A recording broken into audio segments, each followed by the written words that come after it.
Bob was a man of simple pleasures, none of which he cherished more than the comforting embrace of sleep. Each night, he would slip into bed, barely thinking of the tasks that awaited him the following morning.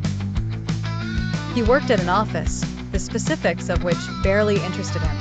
What mattered was the sweet relief of slumber. But Bob had a nemesis, his alarm clock. Every morning at precisely 7 a.m., the alarm clock would shriek into life, ripping Bob from his profound rest like a merciless drill sergeant yanking a lazy cadet from bed.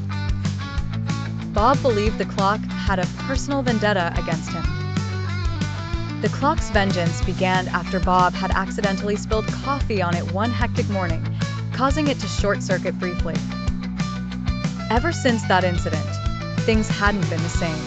It seemed to have developed a mind of its own, defying all the settings Bob had carefully programmed.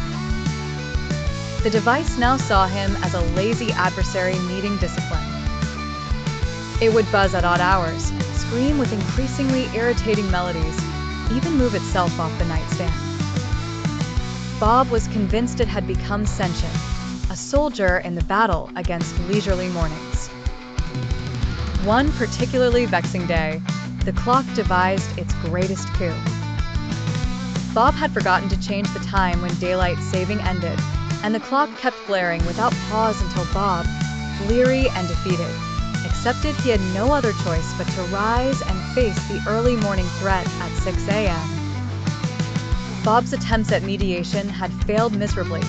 He had tried gentle words, apologetic gestures, even a promise to keep coffee far away.